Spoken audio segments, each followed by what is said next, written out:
Yang kami hormati teman-teman gugus 4 IGDKI PGRI Kabupaten Ponorogo.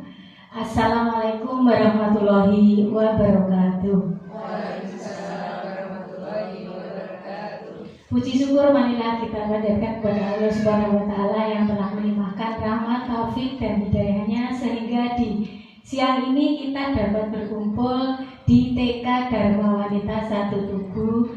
Semoga acara pagi ini dapat terlaksana dengan baik. Salawat dan salam marilah selalu kita panjatkan, kita limpahkan kepada junjungan kita Nabi besar Muhammad SAW yang kita tunggu-tunggu syafaatnya di yaumul kiamah. Teman-teman gugus Kecamatan Marak yang kami sayangi, kami ucapkan terima kasih atas kedatangannya di TK kami. Matur suwun telah mendatangi undangan dari Ibu Khairul Munawarah yang kami ini mau mengadakan kegiatan pembebasan aksi nyata modul 1.4 budaya positif CGP Angkatan 7 Kabupaten Ponorogo. Semoga kegiatan pada pagi hari ini dapat berjalan dengan lancar, dan saya mengucapkan terima kasih kepada teman-teman gugus 4.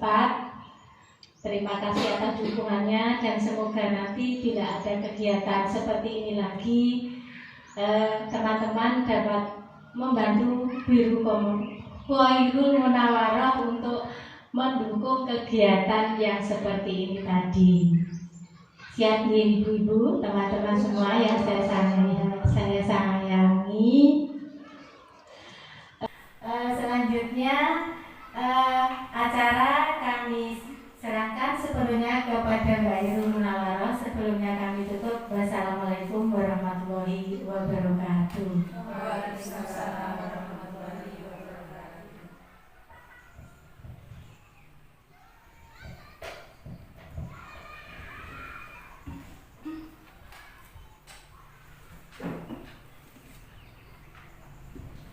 Bismillahirrahmanirrahim. Assalamualaikum warahmatullahi wabarakatuh. Waalaikumsalam warahmatullahi wabarakatuh. Yang kami hormati ibu-ibu guru TK Kecamatan Melara yang tergabung dalam gugus 4. Alhamdulillahirrahmanirrahim, pada kesempatan siang hari ini kita dapat berkumpul di gedung TK Dharma Wanita 1 Tugu ini dalam keadaan sehat, lancar. Semoga acara kita pada hari ini juga diberikan kelancaran sampai dengan selesai, dan sholawat serta salam tetap terlimpahkan kepada Nabi kita Muhammad SAW yang kita nantikan syafaatnya di hari akhir nanti. Tak lupa saya ucapkan terima kasih atas kehadiran ibu-ibu semuanya pada kesempatan siang hari ini dalam kegiatan pengimbasan modul 1.4 budaya positif sebagai salah satu pemenuhan tugas program guru penggerak Angkatan 7. Bersama saya Khairul Munawarah SPD dari TK Dharma Wanita 1 Tugu Kecamatan Melara.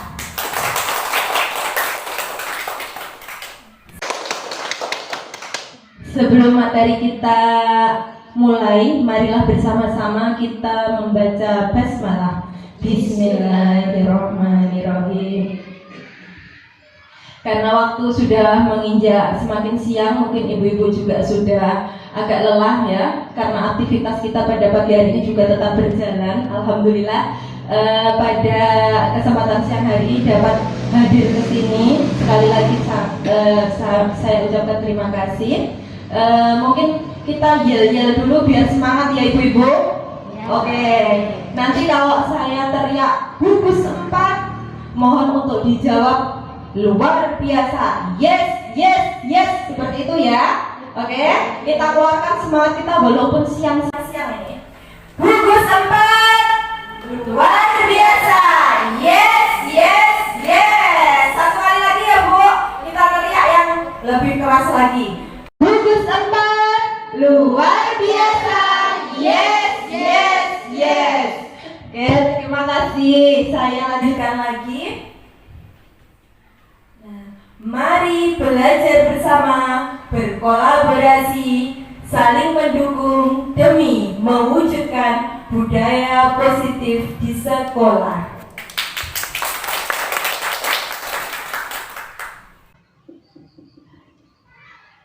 Mohon untuk izin untuk bercerita sedikit. Mungkin kami calon guru penggerak ini sudah melewati modul 1. Alhamdulillah kita mulai pembelajaran di bulan Oktober dan sekarang sudah menginjak di modul 1.4.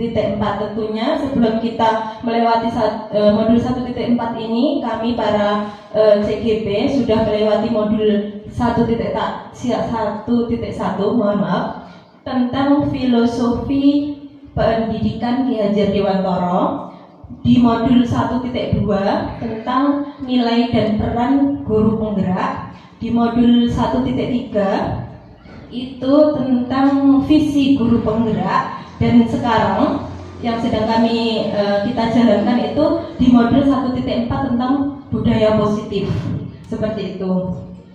Dan salah satu tugas yang harus kami laksanakan itu adalah pengimbasan sosialisasi kepada teman-teman tentang budaya positif ini agar budaya positif dapat dilaksanakan di lembaga-lembaga lainnya, seperti itu.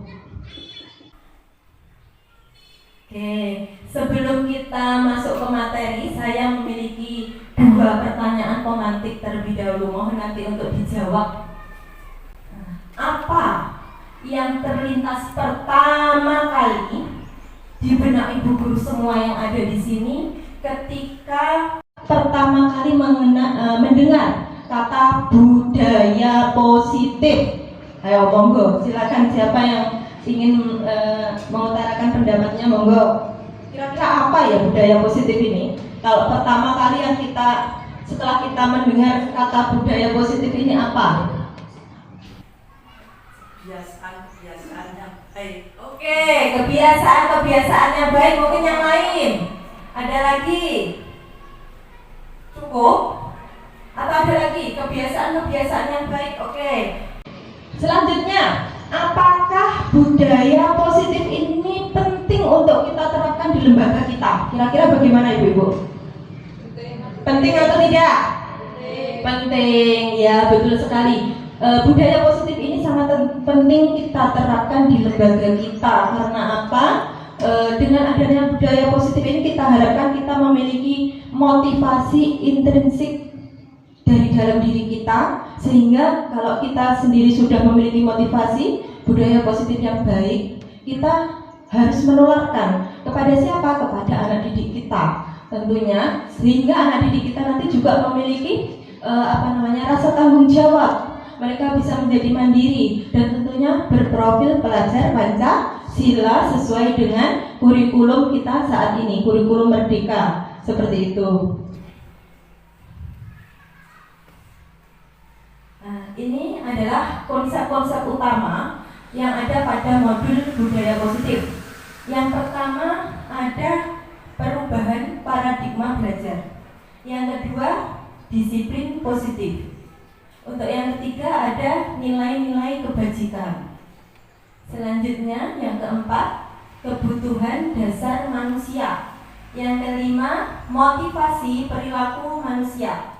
Selanjutnya ada yang keenam itu hukuman, penghargaan, konsekuensi, restitusi. Selanjutnya yang ketujuh ada 5 posisi kontrol guru.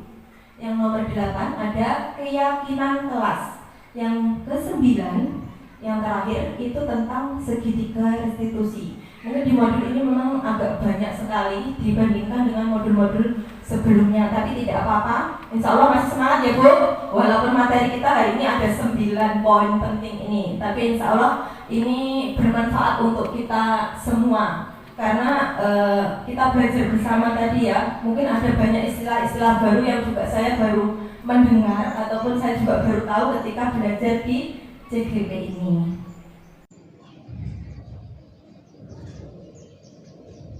Oke, kita masuk ke materi yang pertama ya, perubahan paradigma belajar. Oke, di sini izin menjelaskan ataupun mengulang kembali tentang filosofi pendidikan Ki Hajar Dewantara. Mungkin ibu-ibu sudah tidak asing lagi ya, karena di PMM itu juga ada modul tentang filosofi Ki Hajar Dewantara. Karena memang di kurikulum Merdeka ini kita mengacu kepada filosofi Ki Hajar Dewantara ini. Izin untuk membacakan. Pendidikan menurut Ki Hajar Dewantara adalah suatu wadah yang digunakan untuk menuntun atau membimbing anak mengolah dan mengoptimalkan kekuatan kodrat yang dimiliki. Jadi pendidikan itu adalah wadah, tempat yang digunakan untuk apa Ibu? Untuk menuntun atau membimbing anak sesuai dengan kodrat yang telah dimiliki. Jadi anak itu sebenarnya sejak mereka lahir mereka sudah memiliki kekuatan kodratnya masing-masing. Bukan gelas kosong lagi, tapi mereka sudah terisi dengan kodratnya masing-masing. Tugas kita adalah menuntun mereka. Lanjut. Sedangkan pengajaran adalah bagian dari pendidikan itu sendiri, yang mana pengajaran merupakan proses pendidikan dalam memberikan ilmu dan pengalaman untuk kecakapan anak secara lahir dan batin. Nah, ini ada dasar-dasar pendidikan menurut Ki Hajar Dewantara. Apa sih dasar-dasarnya? Nah, dasar-dasarnya adalah dasar-dasarnya adalah menuntun anak agar mampu mandiri dan tidak tergantung kepada orang lain. Harus yakin dan mampu mengoptimalkan kemampuan atau kekuatan kodrat yang ada dalam diri guna menuju kesuksesan, kebahagiaan, keselamatan diri sendiri secara pribadi atau sebagai seorang anggota masyarakat. Karena tentunya anak-anak didik kita nantinya juga akan menjadi seorang anggota masyarakat agar mereka dapat bersosialisasi dengan baik, seperti itu. Dengan cara apa? Dengan cara memberikan arahan agar supaya anak tidak kehilangan arah dan membahayakan dirinya, seperti itu. Oleh sebab itu, tugas seorang pendidik adalah menuntut tumbuh atau hidupnya kekuatan kodrat yang ada pada anak-anak agar anak dapat memperbaiki lakunya, bukan dasar hidupnya, dan tumbuhnya kekuatan kodrat anak. Ini tugas kita nih, seperti ini. Menuntun tumbuhnya anak ini, bukan menuntut, tapi kita menuntun. Oke, ini masih ada lagi filosofi Ki Hajar Dewantara. Dalam menuntun laku dan pertumbuhan kodrat anak, Ki Hajar Dewantara itu mengibaratkan peran kita sebagai pendidik ini sama halnya dengan seorang petani atau seorang pekebun. Sedangkan anak-anak itu adalah biji-biji bulir jagung yang akan ditumbuh, akan ditanam oleh Pak Tani itu. Izin untuk membacakan. Ini dalam menuntun laku dan pertumbuhan kodrat anak, Ki Hajar Dewantara mengibaratkan peran pendidik seperti seorang petani atau pekebun. Sedangkan anak-anak itu seperti biji tumbuhan yang disemai dan ditanam oleh Pak Tani atau Pak tukang kebun di lahan yang telah disediakan. Anak-anak itu bagaikan bulir-bulir jagung yang ditanam. Bila biji jagung ditempatkan di tanah yang subur dengan sinar matahari yang baik, pengairan yang baik, meskipun biji jagung tersebut adalah biji jagung yang kurang baik ataupun kurang berkualitas, namun ia akan tetap dapat tumbuh dengan baik karena mendapatkan apa, ibu-ibu, perhatian dan perawatan dari Pak Tani. Nih, sampai di sini bisa dipahami ya. Ini pengibaratannya sebenarnya sangat mudah untuk kita pahami karena diibaratkan seperti Pak Tani ini tadi. Lanjut, demikian sebaliknya, meskipun biji jagung yang ditanam adalah bibit berkualitas baik, paling jos, paling nomor 1 bibitnya. Nah, namun jika tumbuh di lahan yang gersang dan tidak mendapatkan pengairan dan cahaya matahari yang baik serta tangan dingin Pak Tani, maka biji jagung itu mungkin bisa tumbuh namun tidak akan optimal. Dapat dipahami ya Ibu-ibu ya? Oke, terima kasih. Saya lanjutkan kembali. Seorang petani atau pekebun juga memiliki tugas untuk merawat tanaman sesuai dengan kebutuhannya masing-masing. Agar apa? Agar setiap jenis tanaman dapat tumbuh dan berbuah dengan baik. Tentu saja beda jenis tanaman, beda juga perlakuannya. Jagung sama tela sama apa enggak, Bu? Oh ya, tidak sama. Jagung dengan kacang tanah sama enggak perawatannya, Bu? Oh tidak. Nah, artinya apa?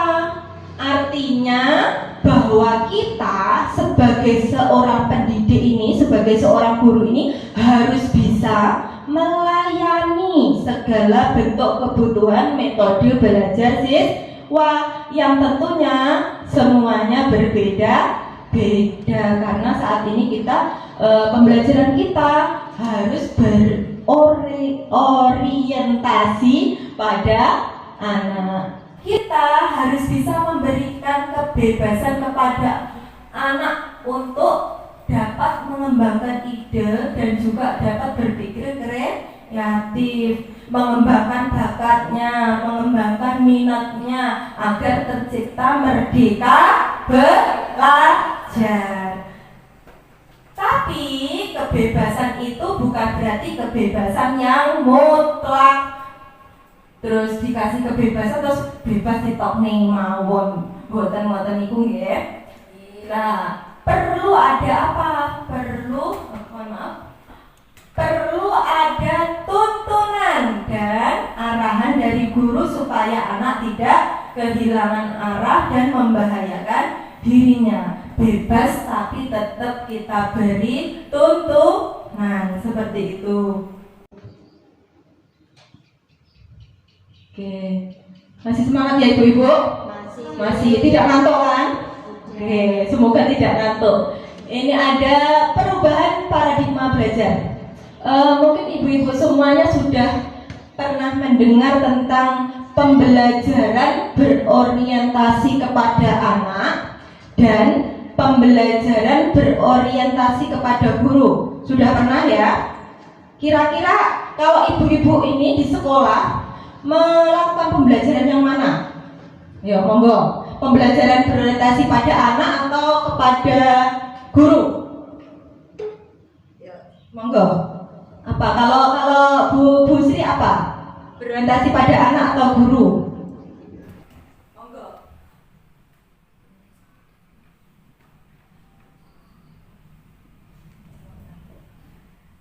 Pembelajaran berorientasi kepada anak. Oke, kalau Bu Sri sudah pembelajaran berorientasi kepada anak. Mungkin Bu Bujar? Sama. Oke, Bu Bujar juga sama. Alhamdulillah sebelah sini. Bu Us, kalau Bu Us apa? Alhamdulillah, berarti di kecamatan kita ini sudah banyak yang menerapkan pembelajaran berorientasi kepada anak. Alhamdulillah. Pembelajaran dengan paradigma baru itu apa sih? Nah, pembelajaran dengan paradigma baru merupakan pembelajaran yang dirancang berdasarkan prinsip pembelajaran berdiferensiasi sehingga peserta didik belajar sesuai dengan kebutuhannya masing-masing berdasarkan tahap perkembangan sesuai teori psikologi modern untuk mewujudkan profil pelajar Pancasila. Tentunya sudah tidak asing lagi ya mendengar profil pelajar Pancasila ini Ibu-Ibu. Ya karena di kurikulum Merdeka ini yang kita harapkan, visi kita ini adalah menciptakan anak-anak yang memiliki profil pelajar Pancasila. Sudah hafal atau belum Bu? Pribon, sudah hafal atau belum profil pelajar Pancasila itu apa saja? Sudah, di sekolah masing-masing sudah ditempel ya profil pelajar Pancasila ini atau belum? Nanti kalau yang belum, mungkin setelah pengibasan ini bisa membuat banner atau apa tentang profil pelajar Pancasila ini, karena memang di PMM ini inilah tujuan kita. Ngerti ya? Ini yang pertama ada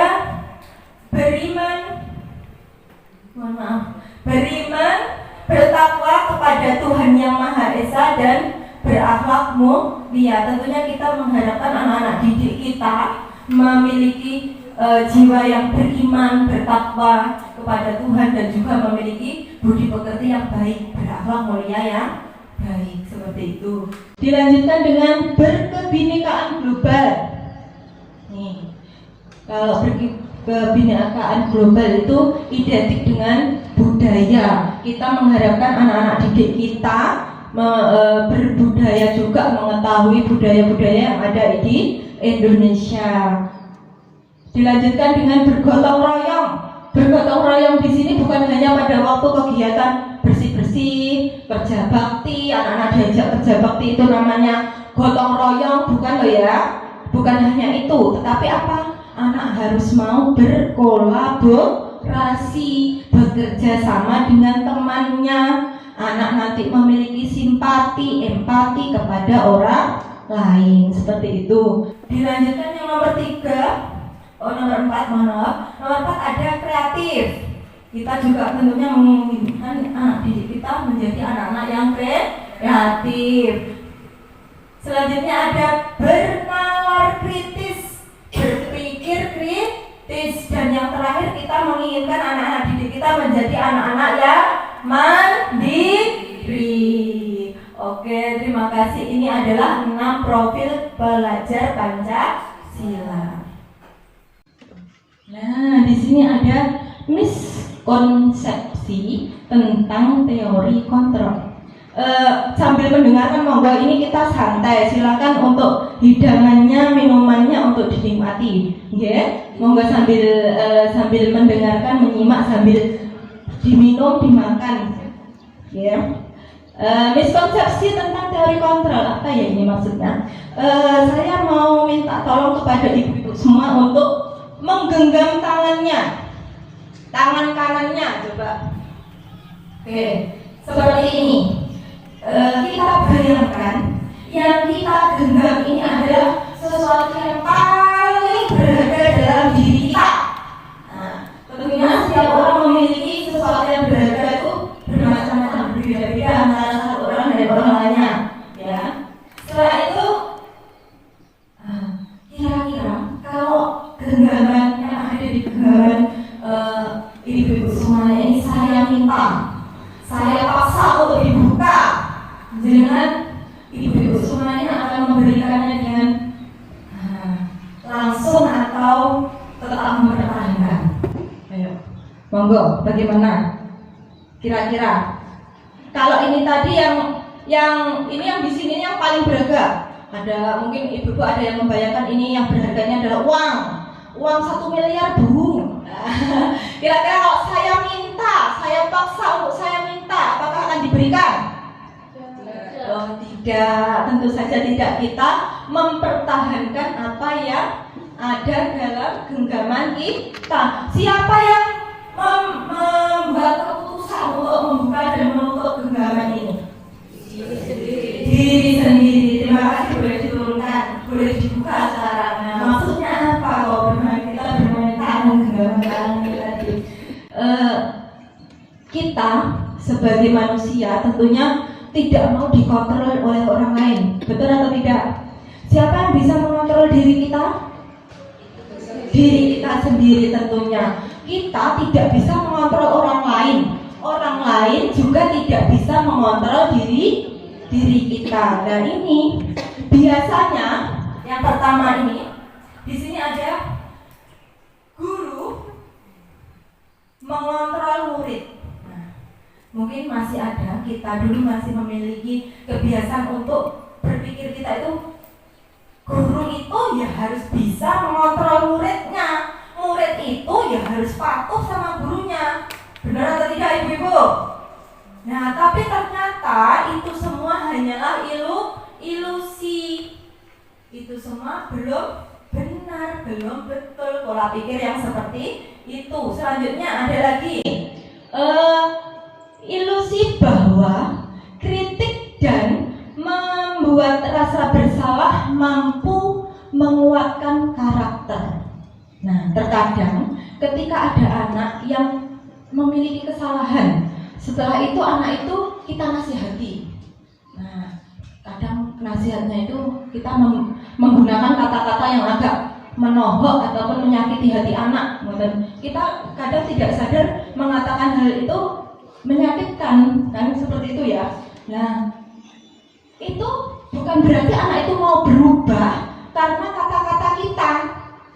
Nah, mungkin saja anak-anak itu berubah karena ada motivasi dalam dirinya masing-masing. Kalau anak itu berubah karena orang lain, berarti itu masih dari motivasi ekstrinsik dari luar. Paksaan terkadang berubahnya karena terpaksa. Kalau terpaksa kan berarti masih mau mengulangi kesalahan yang sama. Tetapi kalau anak itu sudah menyadari kesalahannya, memiliki motivasi intrinsik dalam dirinya, mereka tidak akan mengulangi hal yang sama. Jadi ilusi bahwa kritik dan membuat rasa bersalah mampu menguatkan karakter ini juga masih belum benar. Dilanjutkan lagi, ada ilusi bahwa orang dewasa berhak memaksa. Biasanya masih ada guru itu yang kamu harus begini, kamu harus begini, begitu, habis ini itu. Nah, memaksakan kehendak kita. Nah, seperti itu kan? Nah, itu juga sebuah ilusi pemikiran yang masih belum benar.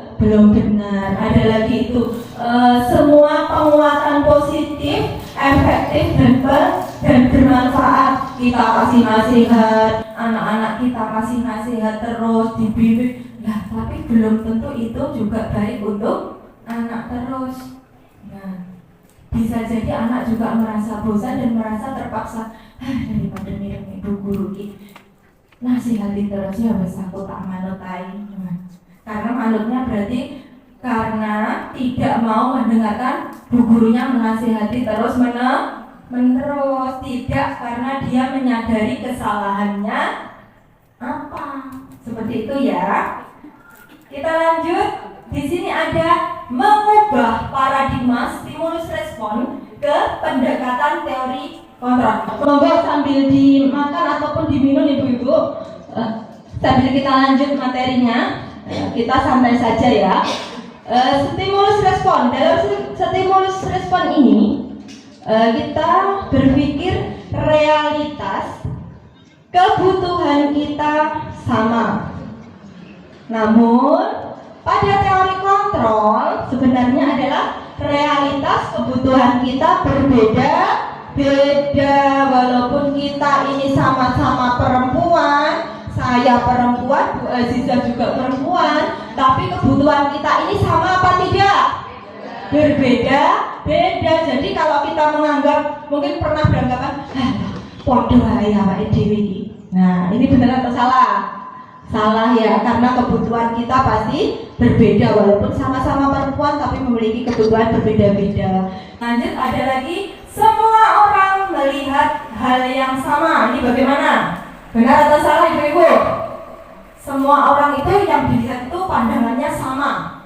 Tidak. Nah, tidak. Tapi setiap orang itu memiliki gambaran yang berbeda-beda, memiliki pemikiran berbeda-beda. Mungkin yang dilihat ini satu benda, seperti yang saya pegang ini. Mungkin Bu Aziza berpikir, oh itu namanya remote. Mungkin nanti Bu Jariatun sondelep. Nah itu kan sudah berbeda lagi. Nah kita tidak bisa menyamakan. persepsi satu orang dengan orang yang lainnya. Dilanjutkan lagi dengan Kita mencoba mengubah orang agar berpandangan sama dengan kita. Bisa apa tidak?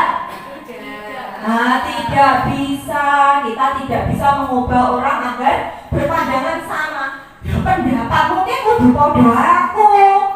Lek ngono kuwi salah, ora bener. Nah, itu tidak boleh. Karena apa? Karena setiap orang itu juga memiliki pandangan yang berbeda juga. jadi pola pikir kita yang harus kita ubah.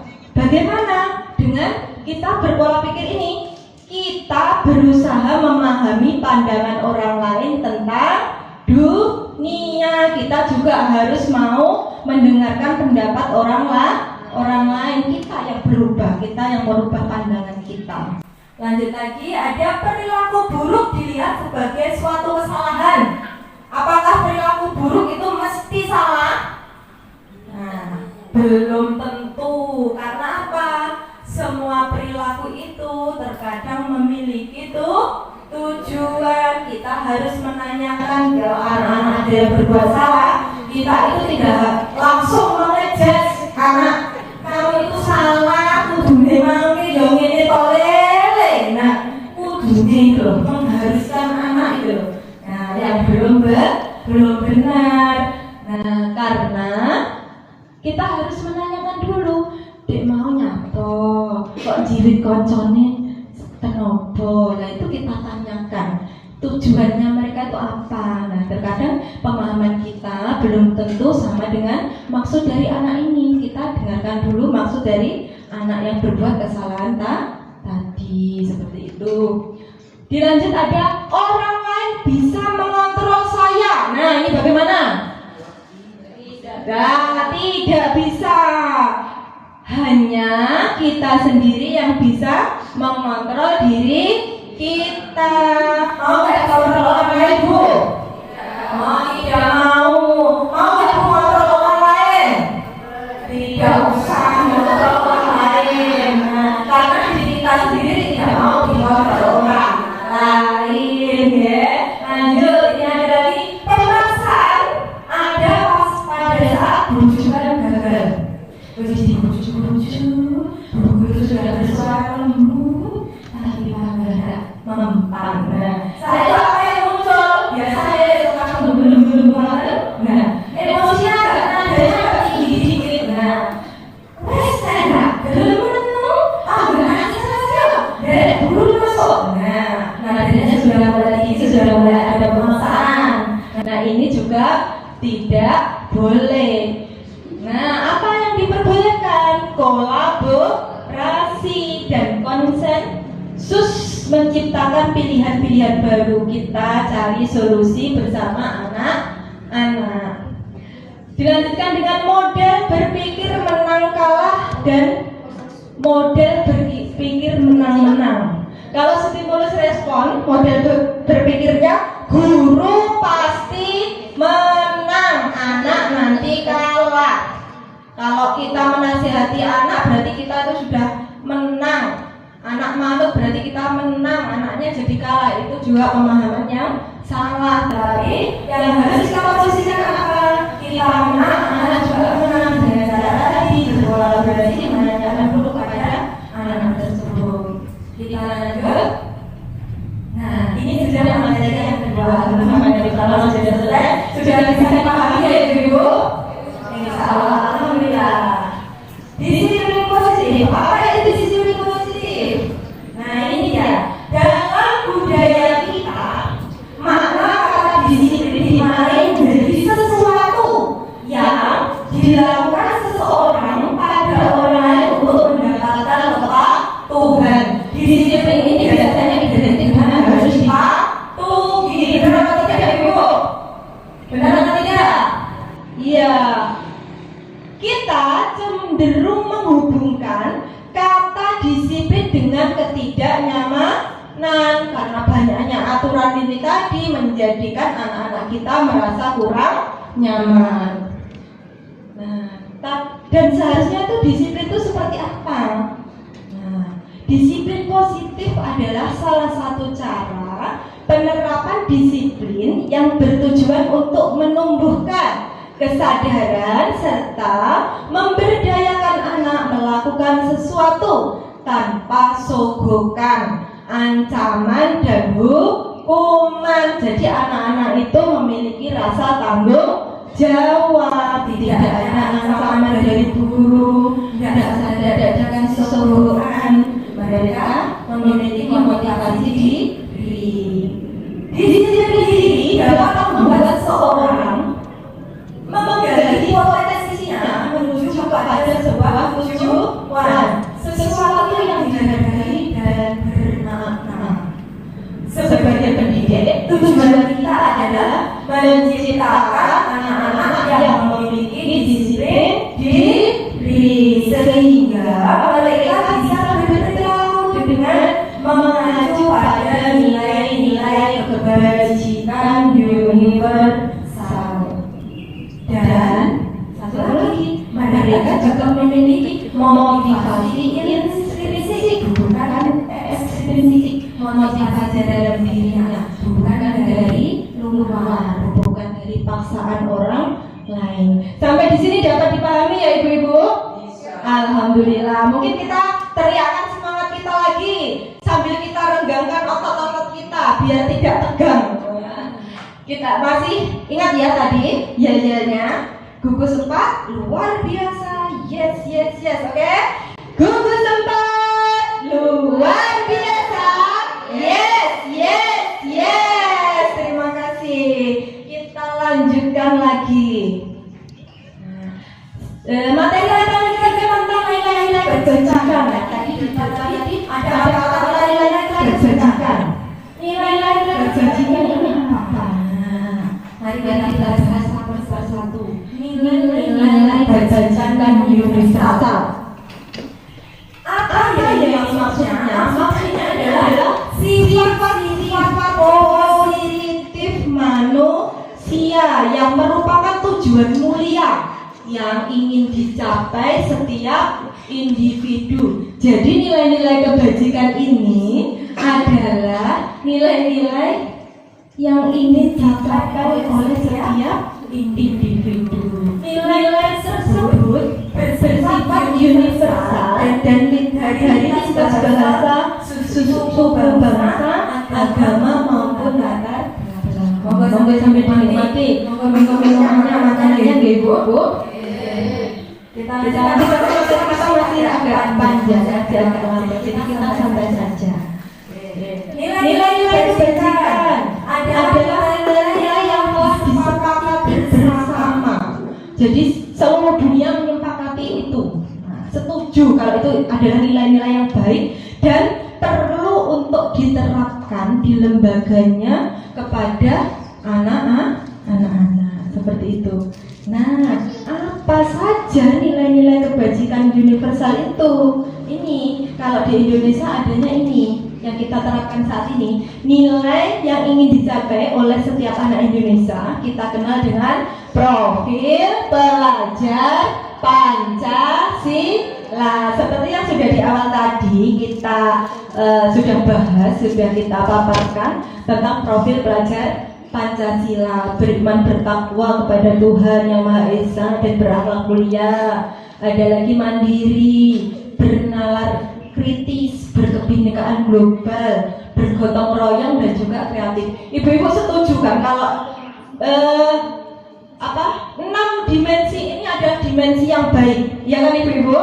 Ya, berarti kan benar, ini tidak hanya kita yang menyetujui hal ini baik untuk anak-anak kita, tetapi seluruh dunia sudah mengakui itu. Lanjut. Nah, ini adalah contoh-contoh nilai-nilai kebajikan yang lain, karena tidak hanya satu. Ini saya lampirkan ada 3, sebenarnya ada 6. Ini hanya sekilas pengetahuan kita saja ya ibu-ibu ya, karena yang kita gunakan dalam kurikulum Merdeka ini adalah profil pelajar Pancasila. Di sini ada dari IBO Primary Youth Program. Sikap murid ini ada toleransi, rasa hormat, integritas, mandiri, menghargai, antusias, ada lagi empati, keingintahuan, kreatif, kerjasama, percaya diri, dan komitmen. Ini semua juga dimensi-dimensi baik untuk anak-anak kita. Jadi tidak ada yang salah juga. Tidak harus profil pelajar Pancasila juga tidak apa-apa, karena ini semua sudah disepakati oleh dunia universal tadi. Lanjut. Nah, alhamdulillah sudah masuk materi nomor 4. Tadi materi kita ada berapa, Bu? 9. Alhamdulillah hampir setengah ya. Hampir setengah. Ini ada kebutuhan dasar manusia. Kebutuhan dasar manusia ini apa ya? Nah, ibu-ibu semua punya kebutuhan dasar apa enggak? Punya. Alhamdulillah pasti punya, karena kita masih hidup di dunia ini. Kita masih punya kebutuhan. Nah, kebutuhan dasar manusia adalah segala sesuatu yang kita lakukan untuk mendapatkan apa yang kita inginkan.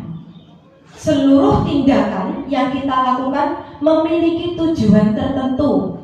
Setuju atau tidak? Iya, setuju.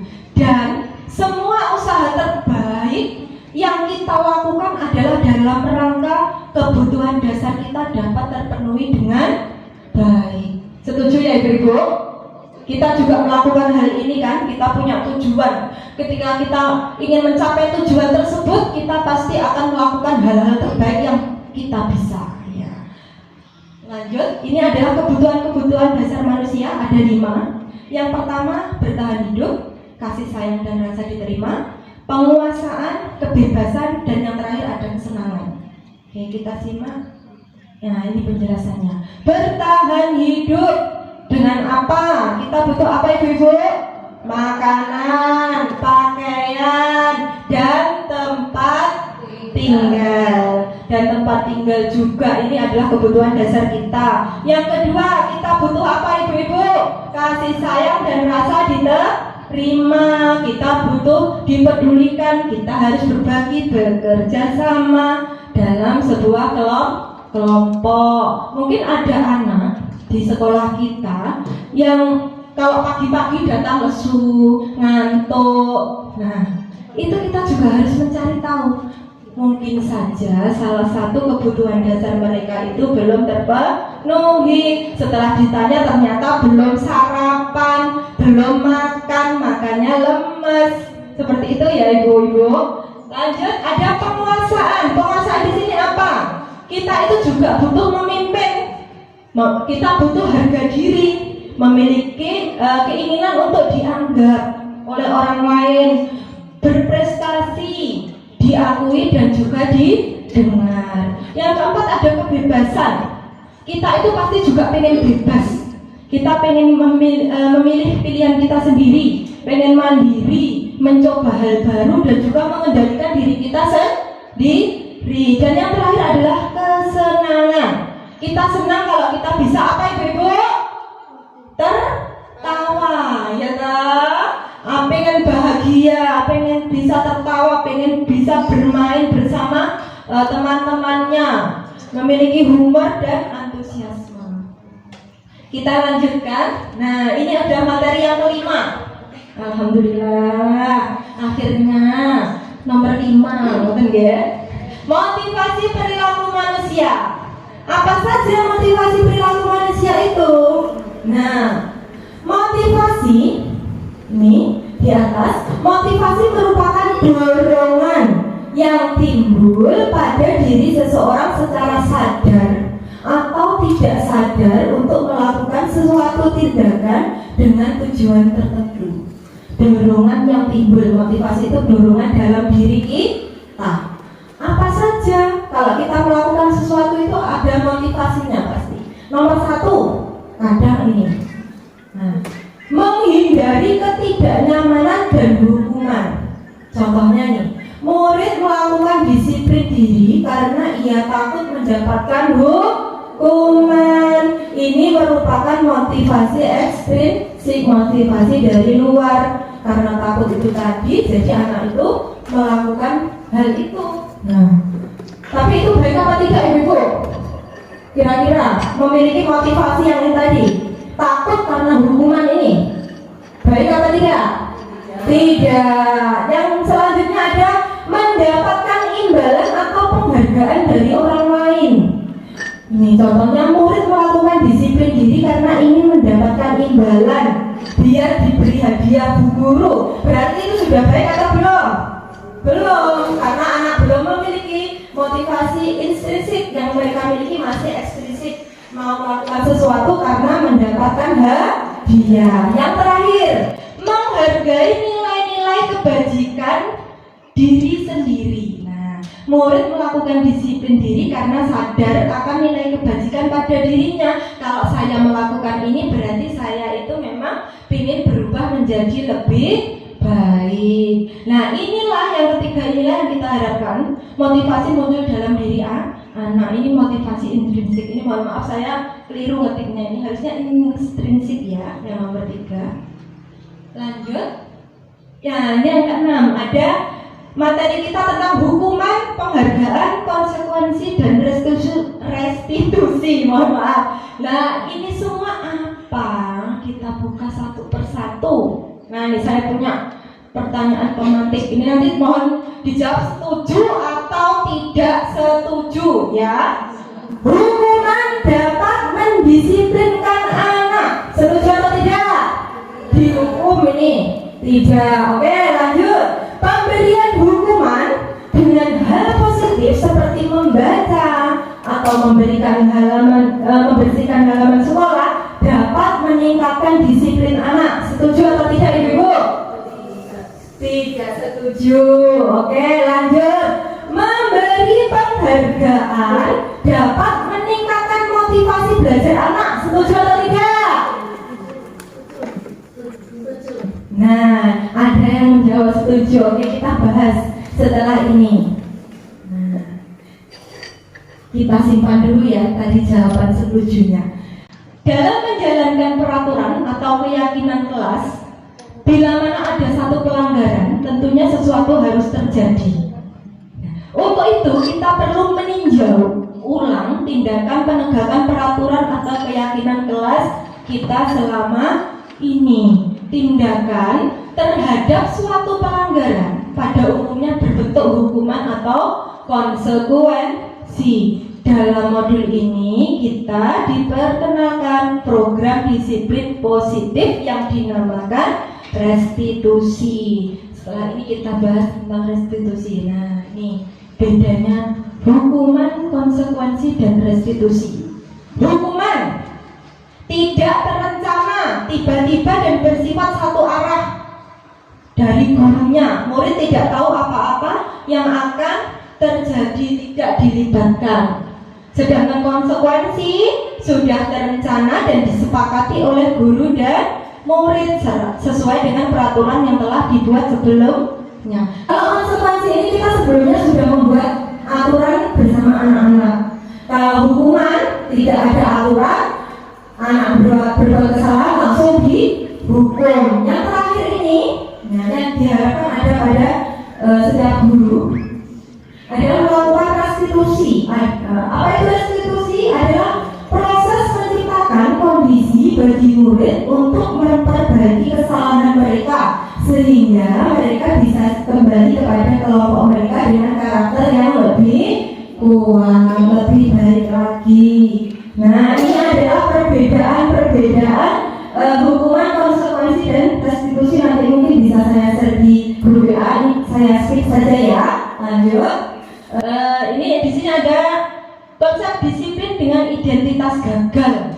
Nah, di sini ada dua, hukuman dan penghargaan. Nah, ini penghargaan kok masuk gagal ini karena apa? Nah, kita bahas satu-satu. Kalau hukuman sudah pasti gagal ya, karena itu menyakitkan, tidak nyaman, bersifat memaksa, dan juga membuat anak rendah diri. Sedangkan kenapa penghargaan ini kok identitasnya ya gagal? Padahal itu baik loh, kita memberi, kita tidak marah loh. Ya kan ibu-ibu? Ya, itu karena tidak efektif untuk jangka panjang. Kantong ibu guru ya iso habis barang, setiap hari kok minta hadiah, ya kan ibu-ibu? Nah, selain itu kalau setiap hari kita itu reward dan reward, anak-anak itu melakukan sesuatu karena ingin sesuatu, tidak kok karena karena menyadari dari dirinya sendiri. Ini ada merusak hubungan, nanti temannya bisa iri kalau yang dapat itu saja, mematikan kreativitas, menghancurkan potensi yang sesungguhnya, dan juga menghukum bagi yang tidak mendapatkan penghargaan. Nah, di sini ada yang identitas berhasil. Konsep disiplin dengan identitas berhasil itu ada konsekuensi dan restitusi. Nih.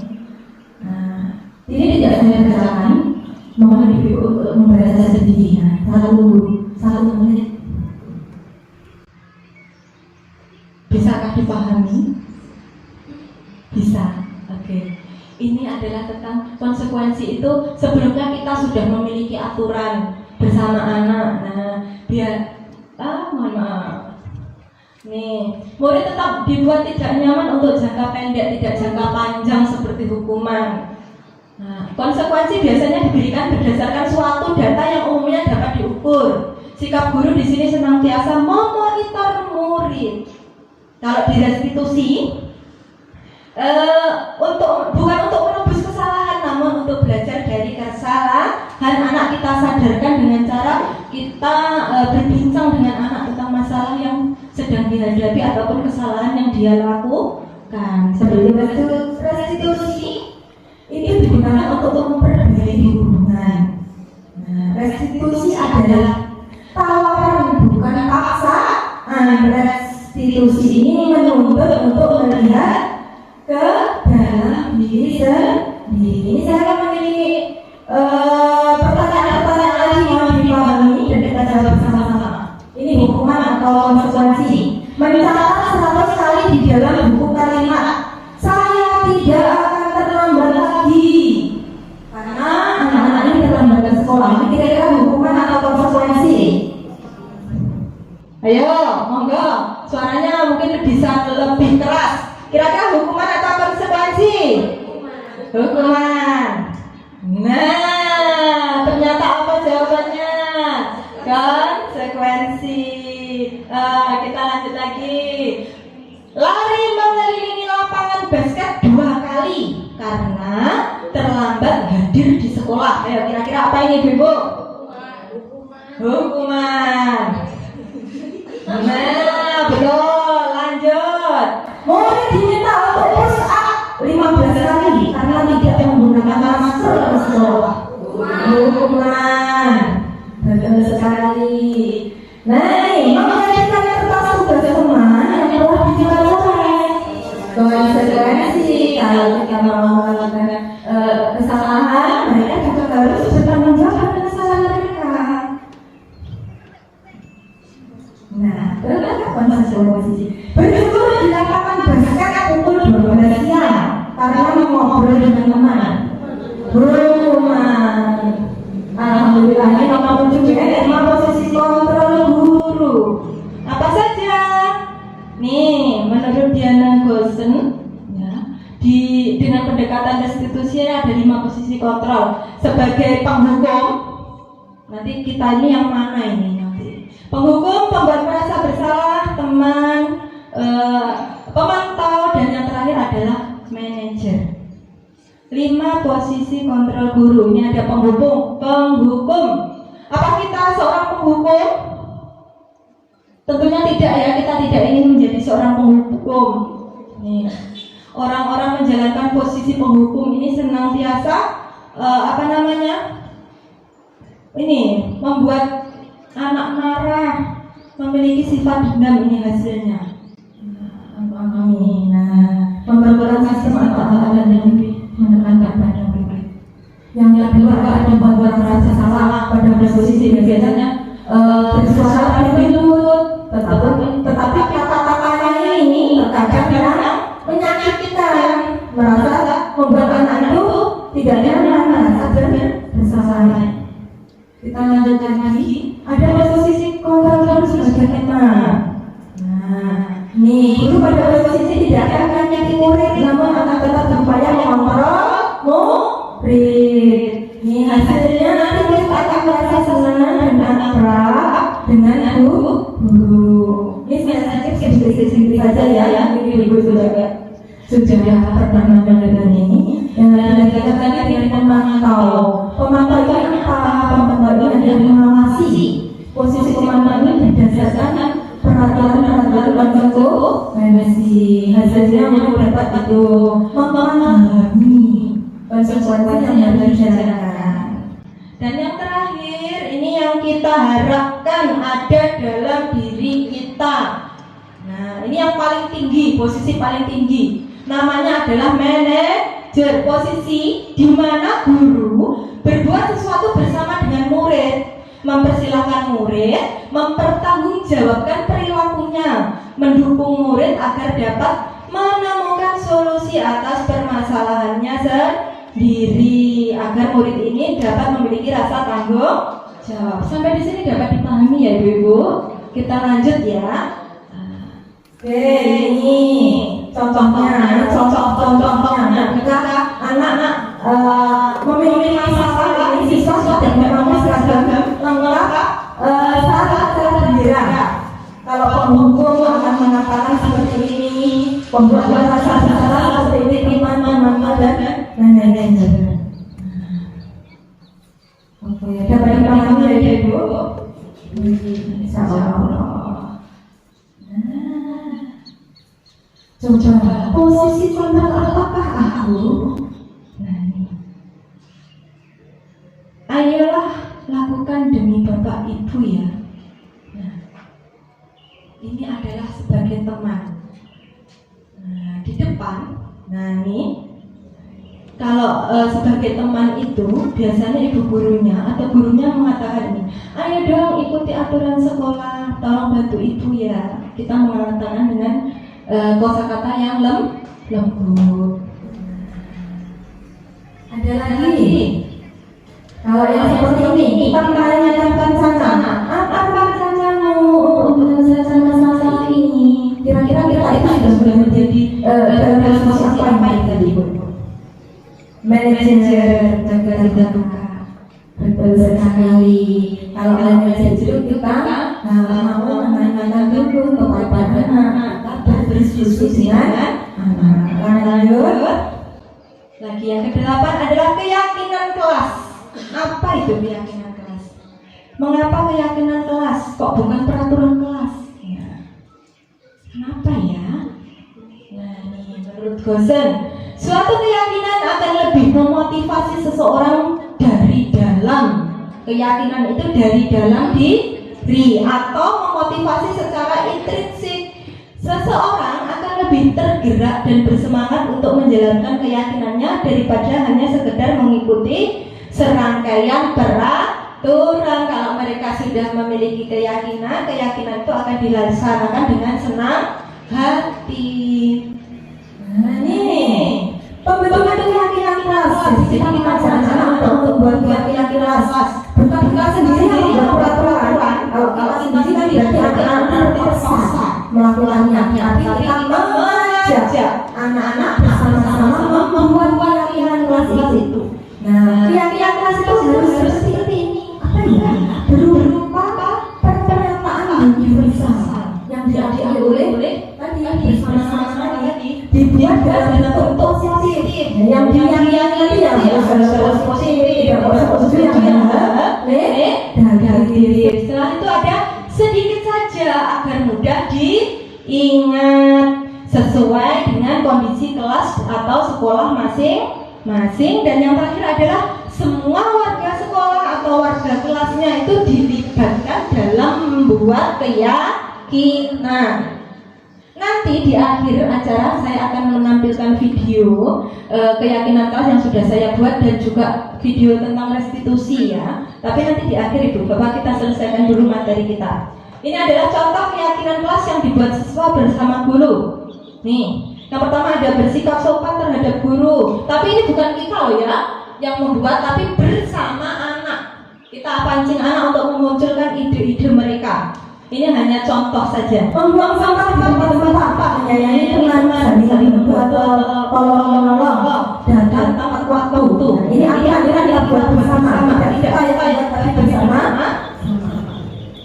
Alhamdulillah, materi yang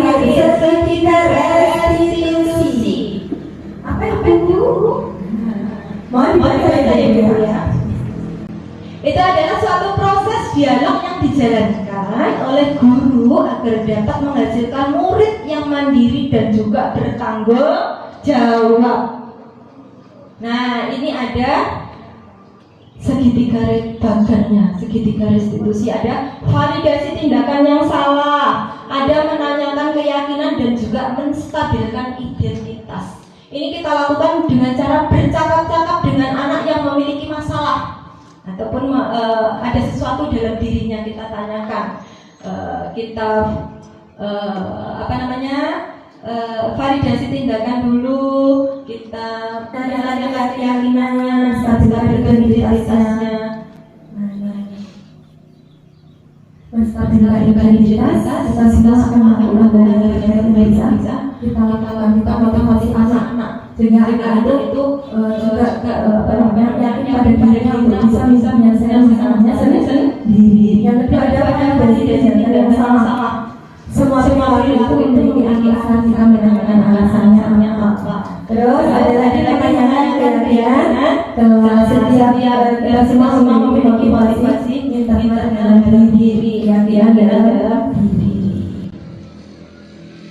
Alhamdulillah, penutup ini sudah ada jendela, jumlahnya 5. Walau tak bersua, semoga materi bisa diterima. Terima kasih.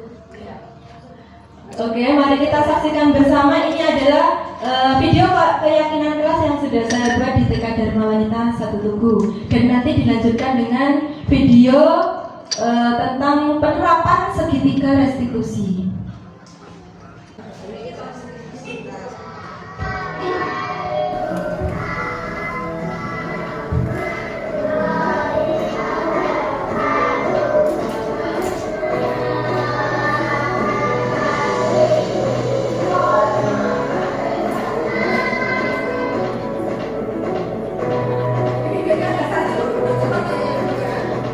Ini adalah pembukaan seperti biasanya kita lakukan lagi.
keyakinan mana dan dilanjutkan dengan contoh pembelajaran restitusi tadi, penerapan sekitar restitusi.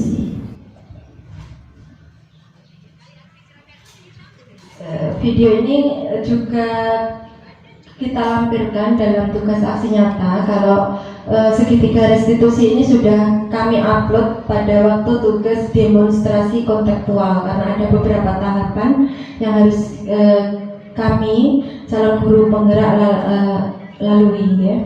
Ini ada skenario kasus yang terjadi di sekolah kami. Ada nyata pakai dan dananya sedang bermain bersama di halaman sekolah. Arjuna Tafaki dan Daniel sedang bermain bersama di halaman sekolah saat istirahat, dan ketika waktu istirahat selesai mereka diminta oleh bu guru merapikan mainan dan segera masuk kelas. Akan tetapi Nata tidak mau merapikan mainan yang sudah digunakan. Hanya 3 anak yang merapikan mainan, yakni Arjun, Daniel, dan Faki. Ketika Arjun meminta Nata untuk membantu merapikan mainan, Nata berlari masuk ke dalam kelas meninggalkan ketiga temannya.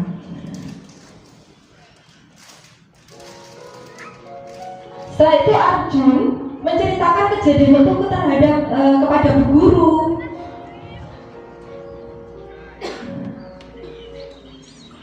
Nah, seperti ini. Waktu bermain sudah selesai, ada satu teman yang tidak mau merapikan.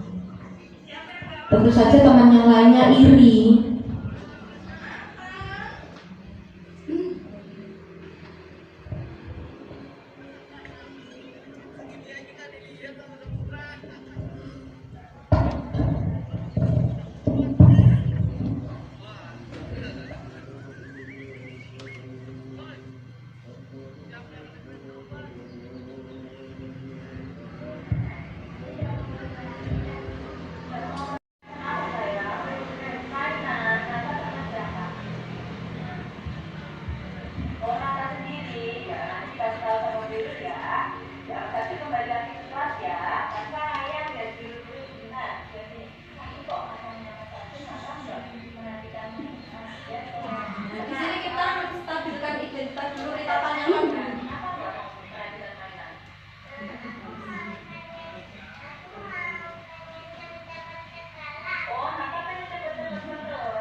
Ini saya tampilkan satu contoh. Kemarin kami mengupload 2 contoh untuk mempersingkat waktu.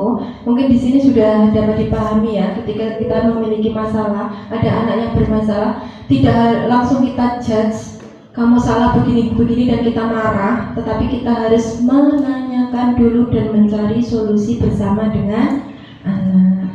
Alhamdulillah pada kesempatan siang hari ini kegiatan pengimbasan modul 1.4 budaya positif sudah selesai, dan semoga materi yang saya sampaikan dapat bermanfaat untuk ibu-ibu semuanya, dan mungkin bisa diterapkan di lembaga masing-masing. Atas kedatangannya, atas waktunya, sekali lagi saya ucapkan terima kasih, dan akhirnya wassalamualaikum warahmatullahi wabarakatuh.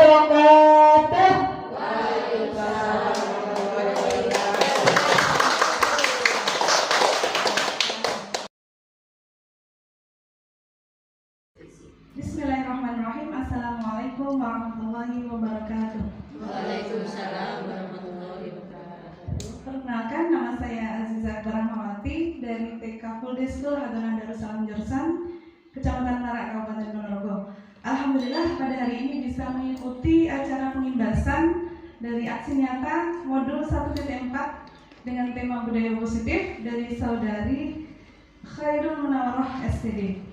alhamdulillah dari acara pembebasan ini kita sebagai guru semakin paham dan mengetahui bahwa pentingnya budaya positif yang ditanamkan di sekolah, di mana budaya positif di sini adalah kebiasaan-kebiasaan baik yang bisa kita tanamkan kepada anak-anak kita mungkin dalam jangka waktu yang lama, sehingga dari sini kita bisa menanamkan karakter pada anak. Jadi budaya positif tidak hanya pada hukuman untuk anak, hukuman yang berorientasi kepada anak, tapi juga dengan konsekuensi dan juga restitusi. Di mana hukuman di sini adalah sifatnya pemaksaan, adapun konsekuensi dan juga restitusi di sini adalah bersifat pelan, tapi lebih tertanam pada jiwa anak itu sendiri. Jadi ada motivasi dari diri anak dengan adanya konsekuensi dan juga restitusi dari budaya positif di sekolah. Mungkin itu yang bisa saya sampaikan. Terima kasih. Assalamualaikum warahmatullahi wabarakatuh.